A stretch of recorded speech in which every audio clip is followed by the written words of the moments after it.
Olá, alunos e alunas, eu sou Thales Rogério, professor de História, sejam todos muito bem-vindos ao canal e hoje eu quero falar com vocês sobre a Grécia no seu período clássico. O início do período clássico ocorre entre os séculos 5 e 4 a.C. e é marcado pelas guerras entre as cidades gregas e os persas. O término ocorre pelos conflitos entre as cidades gregas.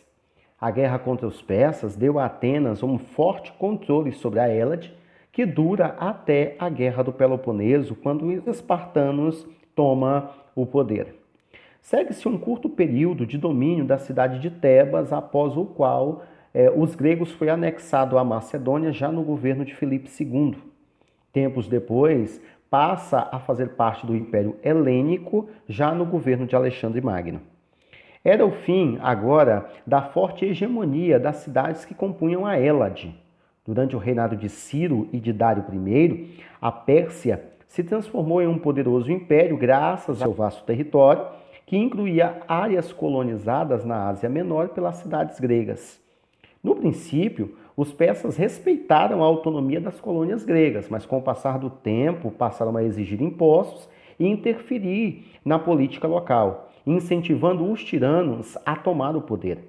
A opressão dos persas provocou a revolta das cidades da Jônia, situada na Ásia Menor, principalmente a cidade de Mileto, que era aliada a Atenas. Começava agora um longo conflito entre os gregos e os persas, que nós chamamos de guerras médicas. Okay? A ofensiva persa, em 490 a 479 a.C., fez com que Mileto viesse a pagar caro através da revolta contra os persas.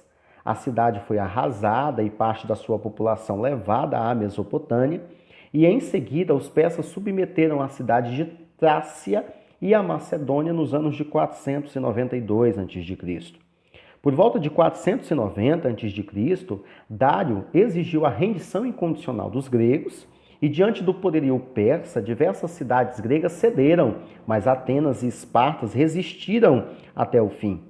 Os persas, então, com um exército de aproximadamente 50 mil homens, comandados por Mardônio, atravessaram o mar Egeu e destruíram diversas cidades. Para barrar o avanço persa, o comandante grego Micíades convenceu os atenienses a atacar os inimigos no momento em que eles desembarcassem na planície de Maratona, nas proximidades de Atenas. Micíades organizou um exército de aproximadamente 11 mil homens, mas ao chegarem ao local, parte da tropa persa havia se dirigido a outro ponto mais estratégico para atacar Atenas. A manobra foi sugerida por Hipsia, antigo tirano grego, que se aliara agora aos invasores. Na planície de Maratona, os atenienses venceram os soldados persas que encontraram, em seguida tornaram a Atenas, onde conseguiram a tão sonhada vitória. Houve uma nova tentativa de conquista, e dessa vez ela foi organizada por Xerxes, e os persas tentaram conquistar novamente as cidades gregas. Dessa vez, a ofensiva contou com a ajuda de Cartago, que é uma cidade localizada no norte da África, e Cartago prometeu atacar as cidades gregas localizadas ao sul da Península Itálica. Os persas, por sua vez, atacaram por terra e mar o norte da Hélade, e a ofensiva planejada era grandiosa. A infantaria persa cruzou os 2 quilômetros de mar que separaram a Ásia e a Europa por uma ponte de barcos dispostas um ao lado do outro, enquanto o exército caminhava pelo litoral e os suplementos eram fornecidos por uma esquadra que navegava junto à costa. Os espartanos tentaram barrar o avanço dos persas nos desfiladeiros de Termópilas, com tropas de aproximadamente 6 mil soldados comandados pelo rei Leônidas. A tentativa não obteve tanto sucesso como eles esperavam, pois os inimigos descobriu uma passagem pelo alto das montanhas. Enquanto isso, a população de Atenas era retirada das cidades por meio de barcos. Quando os persas atingiram seu objetivo, que era chegar até Atenas, encontraram a cidade absolutamente vazia. Mesmo assim, a cidade foi incendiada. Atenas, no final da guerra com os persas, era uma das cidades mais poderosas que tinham na Hélade. Era líder da Confederação de Delos. No plano interno, os debates conturbavam a sua estabilidade política. Cimon era um temeroso dos persas, pois ele queria a paz com outras cidades que faziam parte da Hélade e acabou sendo exilado por causa da sua proposta. Foi iniciada então uma expansão territorial que terminou uma desastrosa campanha militar no Egito. O poder de Atenas também alterou as relações com os aliados e passaram a ser tratados como súditos. Apesar do afastamento do perigo dos persas, Atenas não permitiam que a cidade se desligasse da Confederação de Delos. E a contribuição dos membros passou a ser obrigatória. Isso, a intenção era sempre se manter com cidades aliadas. As cidades acabaram se revoltando. Dentre as cidades, nós podemos destacar Naxos e Tasos, em que, dentre as cidades que não concordaram com a proposta e por meio da sua revolta, acabaram sendo subjugadas. Para fortalecer a posição, Atenas ainda estabeleceu colonos nos territórios das cidades aliadas e por volta de 450 a.C., o tesouro da cidade de Delos foi transferido para Atenas, que passou também a decidir os principais assuntos dos aliados, inclusive assuntos referentes à justiça.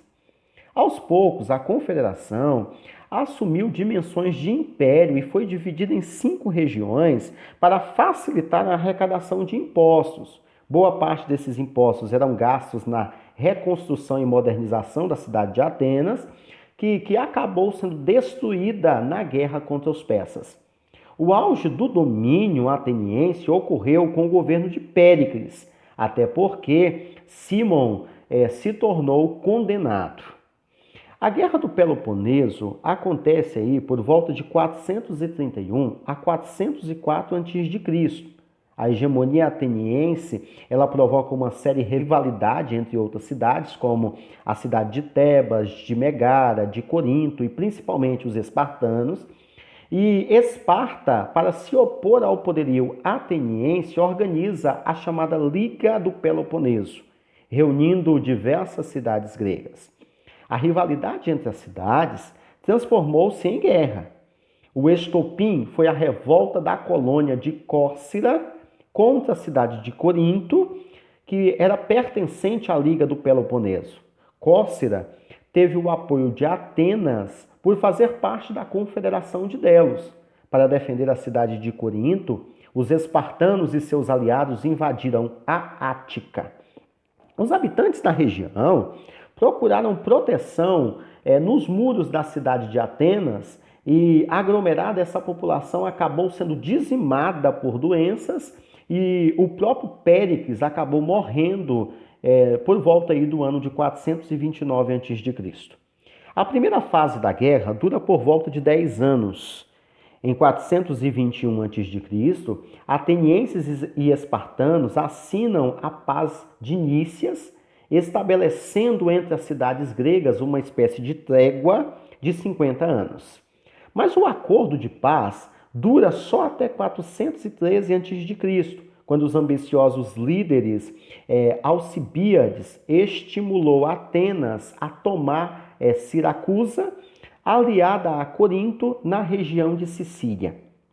A expedição de Siracusa, porém, sofreu uma espécie de derrota, porque por volta de 20.000 atenienses foram aprisionados e constrangidos a trabalhar como escravos nas pedreiras.